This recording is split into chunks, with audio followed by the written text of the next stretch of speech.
Hi, welcome to today's On This Day in Tudor History. I'm Claire Ridgway, founder of the Tudor Society and the Anne Boleyn Files website.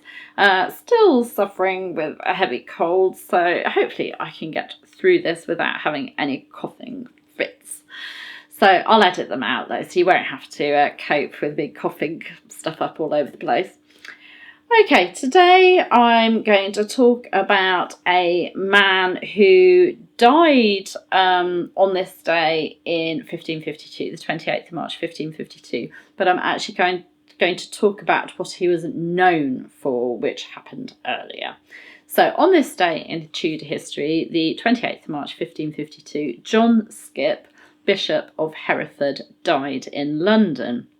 But he is best known, as well as being Bishop of Hereford, for being the chaplain and almoner of Queen Anne Boleyn, who of course was the second wife of King Henry VIII and who of course was executed in 1536.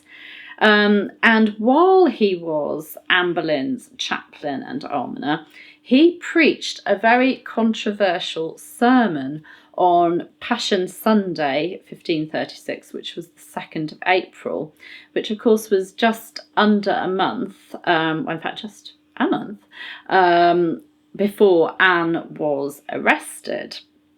And his theme for his controversial sermon was, "Which of you can convict me of sin?" And according to an account of this sermon, actually a primary source account, someone that was there, Skipp explained and defended the ancient ceremonies of the church, defending the clergy from their defamers and from the immoderate zeal of men in holding up to public reprobation the faults of any single clergyman as if it were the fault of all. He went on to use the Old Testament story of King Ahasuerus, who was persuaded by his wicked minister Haman to order the killing of the Jews. But then, according to this Old Testament story, Queen Esther, the good Queen Esther, stepped in, managed to change her husband's mind so that he went against the advice of his wicked minister Haman, and managed to save the Jews. So Queen Esther stepped in, saving the Jews. Now, in Skipp's sermon, obviously Henry VIII was Ahasuerus, Anne Boleyn was the good Queen Esther, and Thomas Cromwell, who had just introduced the Act of Suppression of the Lesser Monasteries into Parliament, so the dissolution of the monasteries, which of course led to lots of monasteries going into ruin, and monks and nuns being dismissed, and led to all kinds of problems. He was Haman, the wicked minister, who was seen as leading the king astray, and Queen Esther, or Anne Boleyn, comes in and saves the day. Now, Skipp, as Anne's almoner, must have had at least the Queen's blessing to preach this sermon, and it may even have been Anne's idea, as she believed in reforming the church and tackling abuse and corruption in the church, but felt that reform should be only carried out where necessary, and that the money from the dissolution of the monasteries should be spent on poor relief, education and charitable causes, rather than ending up in the crown's coffers, which was what was happening. It was all going to the king. She didn't agree with what was going on. She didn't agree with the advice that the king was receiving from advisors like his right-hand man, Thomas Cromwell. So this sermon was a public attack on Cromwell and an attack on what had been debated in Parliament. It was an attack on the advice that the king was receiving, and it was a statement of where Anne stood on this whole issue and a statement on her beliefs.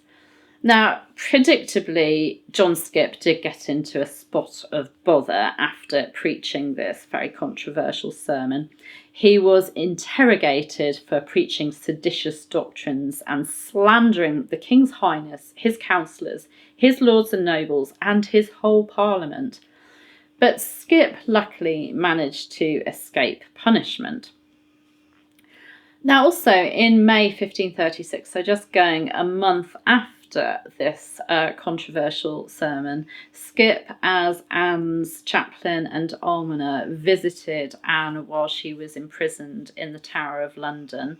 And in the early hours of the day of her execution, the 19th of May 1536, he spent those hours with her, praying with her, preparing her for her end.